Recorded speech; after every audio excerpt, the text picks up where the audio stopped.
Hey guys, welcome to another video.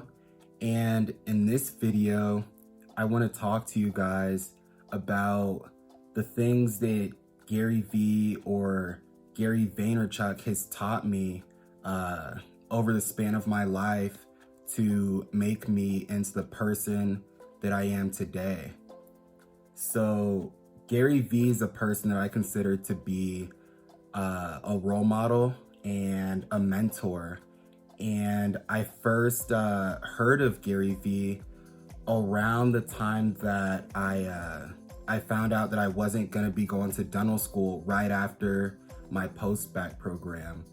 And at the time, I was devastated. I was heartbroken, and I just felt lost. I just didn't know if dental school was still for me, if it was still gonna happen, and if so, when was it gonna happen? Was it gonna be the next year, maybe in a couple years? And so one of the main things that, or one of the first things that I got from him was just the idea that you can't always be trying to please your parents or trying to please other people. I think for the longest time, I was always trying to please my parents because I knew how much they had sacrificed for me to go to school, and I always wanted to make them proud. And I just always felt like every time I did poorly on an exam or I didn't get the grade I wanted to in a class, I felt like I was letting them down. And especially when I ended up not getting into dental school after my program, I just felt like a disappointment. I felt like I had just let them down, and I felt like there was nothing I could do about it. And I felt like a lot of my peers that did the program with me, I just felt like everyone was going to judge me and everyone was going to think that I just wasn't intelligent and I was incapable of going to school. Like I just wasn't on their level. And he just taught me that, first of all, you can't always be trying to please your parents. You have to do what works for you, and sometimes it'll work out when you want it to, and other times it won't. But if you're always going to school and doing things just to please your parents, it just puts you in a bad position, because at that point, it makes it seem as though you're not doing it for yourself, you're just doing it to please them. And if that's truly what you're doing, down the road, you're going to regret it, because you could end up doing something that you're not happy with, or something you don't enjoy just because you think it's pleasing them. And in terms of other people, he taught me to stop caring about what other people think, and to stop fearing being judged by other people. And once I realized this, and after I learned this and really internalized it, I understood that, it doesn't really matter if I didn't go into dental school at the exact time that I wanted to, or it doesn't matter what people think about me not going to dental school when I thought I was going to, or when I planned on going. What matters is the fact that I'm still working towards it. And I had to get to the point where my mentality around school had to change. I realized that I need to start looking at school as something I'm doing more for myself.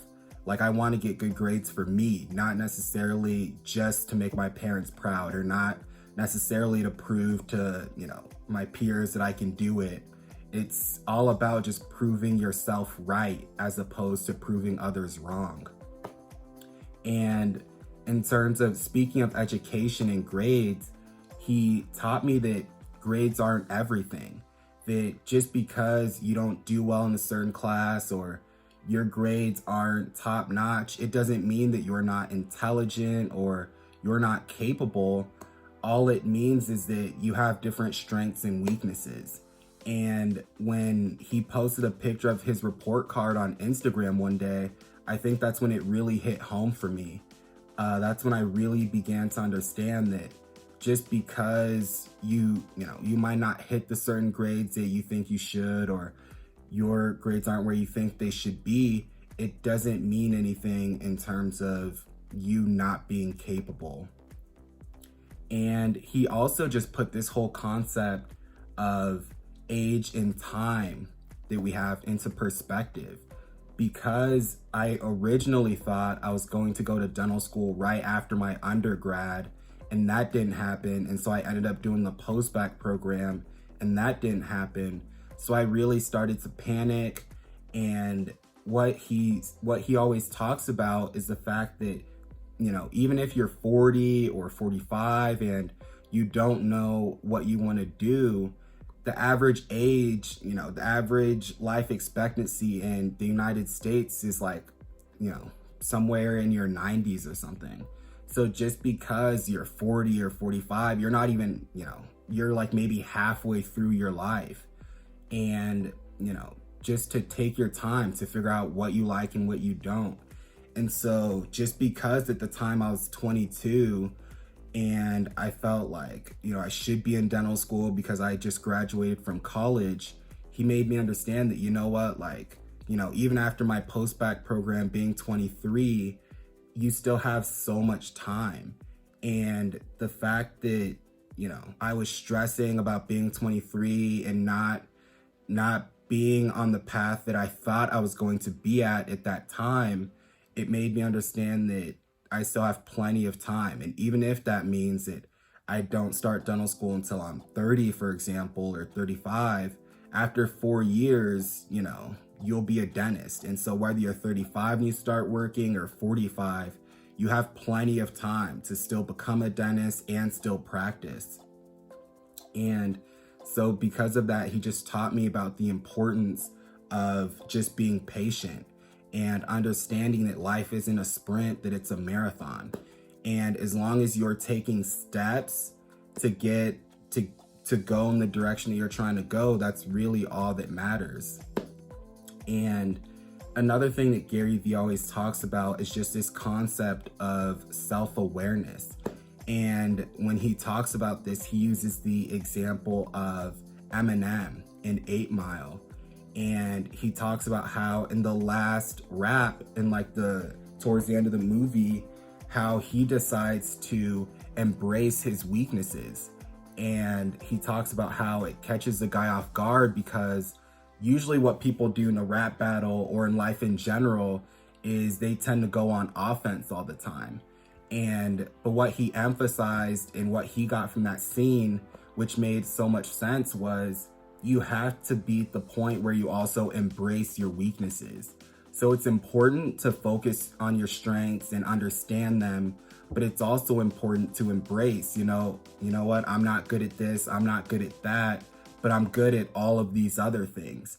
And he talked about how in life, you know, aside from the movie, people tend to spend so much time going on defense, focusing on, oh, I'm not good at this, I'm not good at that. But it's more important to focus on offense and to always be on offense. You know, you might not be good at doing these 3 things, but you're good at doing these 10 things. So why not focus on the 10 things that you're good at? And I think that's another thing that just overall just helped me a lot with my confidence, was starting to look at, you know, I might not be good in physics or, you know, or a lot of these other classes, but I'm good at these other 5 classes. And so instead of getting on myself for not being good at these other classes, it just means I need to work a little bit harder at them. And then also just embrace the fact that I'm good at in these other areas as well. So just this concept of, you know, everyone having strengths and weaknesses, and really understanding what your strengths are and embracing them while being aware of your weaknesses, I think is what makes Gary Vee one of my role models. And just all of these things that he's taught me, I'm extremely grateful for. And he's one of those guys that I feel like really took me out of a dark spot. He really helped me, you know, gain that confidence in myself. And yeah, so you guys, I'm gonna wrap the video up there. I just wanted to talk to you guys about how Gary Vee has impacted my life personally, And I'm going to link his YouTube channel and his Instagram in the description of this video. So in case you guys haven't heard of him or anything like that, you guys can check him out. And yeah, so all right, you guys, I'll let you go and I'll talk to you guys in the next one.